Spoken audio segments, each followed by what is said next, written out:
welcome to the inaugural Aquagon and SteelCage MMA. So I'm just going to start off by letting everyone know, I'm not asking you to peel 3/4 of your 401k to place the bets that we're about to give you. These are just well-educated bets. Don't put your mortgage on it. We're betting enthusiasts. You know a guy that wins all the bets, I'll quit my job and work for him. With that being said, okay, I am in a hot tub in my house, so I have one of better two in my way. So we're going to offer you a little appetizer here. Okay, we're going to give you a favorite and an underdog. All right, so I'm going to start off with a heavy favorite, then I'm going to kick it over to my partner, Dave WhammaDave. In any case, Whamma J over here to my right. And the first one's going to be Leon Edwards and Nate Diaz. Now listen, I know if you're shopping it around, you're probably looking at -300 to 500, depending on when you made this bet. And I'll admit, I'm going to be a moment of weakness right here. I'm a big Nate Diaz fan, and I actually placed a bet about 3 weeks ago. It wasn't until the embedded that I was actually doing the research on it, and I realized that this is not the way to go. That's not good money. Vegas has got this one right all the way. And just kind of when you look at it, when you watch the embeddeds, and even if you go to the press conference, it's one thing to smoke. Like, yeah, I know he comes out in a jovial way, he'll hit the joint, and he'll come out there, then he puts it down. Chronic. Yeah. He literally was puffing on that blunt the whole entire press conference. Can you be ready and puff on a blunt? Come on. And the whole press conference, the guy didn't put the joint down. I thought it was Snoop Dogg on the right side of that podium.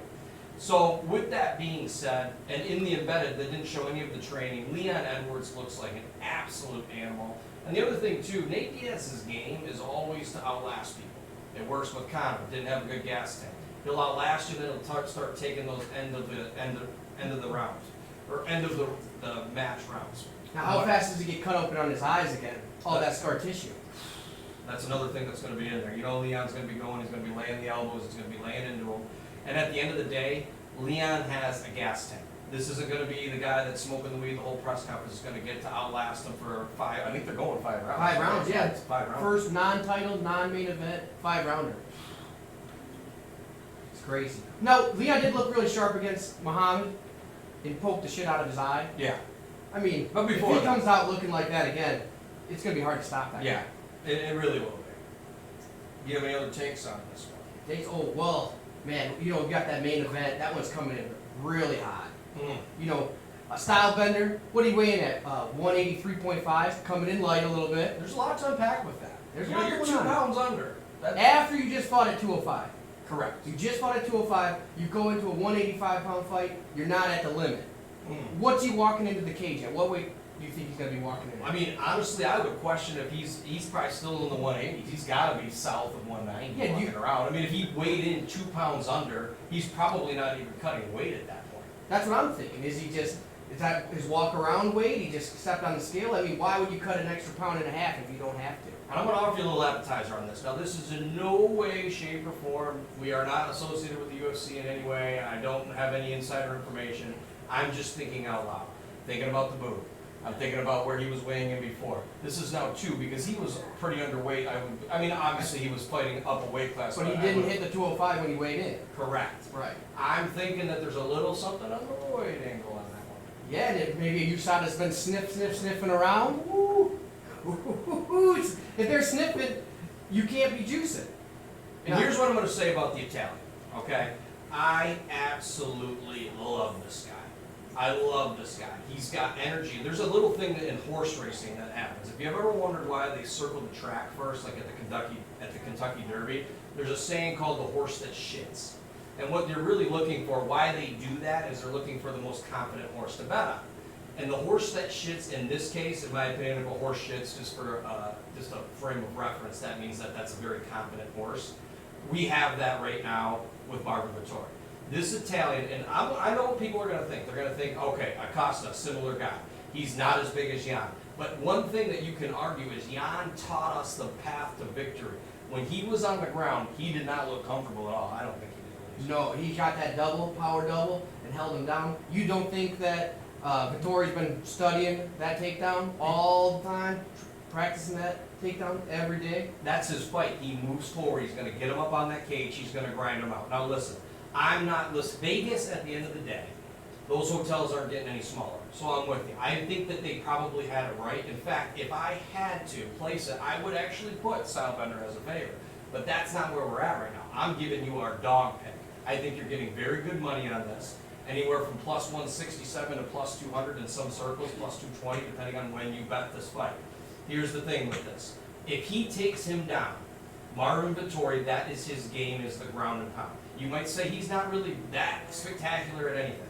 But the one thing that you would say that he is the most, that is probably his best attribute, is the ground and pound. He's going to move him to the cage. He's not going to do what Acosta did, where he actually tried to trade with him and then airmailed a shot. Yeah, kick my leg. Go ahead, kick my leg. Exactly. That's not going to be that game. He doesn't have the power as Jan does, so there isn't going to be that threat. But I think he's better at walking him down and getting him down. And if you think about it, in 5 rounds, I can bet, and I'm going to put my confidence that he can get him down in 3 of those 5 rounds. I would say probably, if you're going to look at it, from an outside approach, maybe rounds 3 through 5.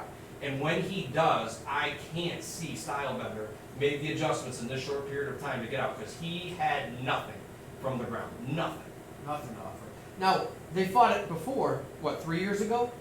And he didn't knock Vettori out. So No. he felt his power fresh off the kickboxing, so his hands were as hot as they were going to be. Yeah. He You're onto the something. distance. You're onto something with that too. This Italian don't die. You don't die. He's hotter than donut grease right now. He's on a 5. Ooh, yeah, cheers to that. Cheers. Woo! He's on a 5-win streak, 5-fight win streak. You tell me a tougher guy than Hermanson. No. There's not a tougher guy. I lost money, and I'll be honest, we both lost money. How do you pick against Hermanson? You don't, especially in that fight. But I've lost so much on him. This guy has so much pride. He's fighting for his country. He's got nothing. He feels like he has everything to lose. And quite frankly, I don't know if you got this from the front. It just seems like Asanya Stylebender just thinks he has it all. Yeah, and if anyone's on roids, it's Vettori, because he was ready to rip through Dana White there for a minute. Yeah, he was. It's not my fault. They don't show up. Which was excellent. So we're going to try to pump this material out. Obviously, the idea is, because we're about 2 hours away from fight night here, so we're going to try to get this out more to you at a sooner time so you can kind of place these bets. Bear with us as we're trying to get this going here. But at the end of the day, we're going to try to get a couple more segments out to you. If you have a chance, if you're seeing this post-fight, maybe you like the material, check us on the bets that we give, and come on back and hit that like and subscribe button. We appreciate you. Cheers. Cheers.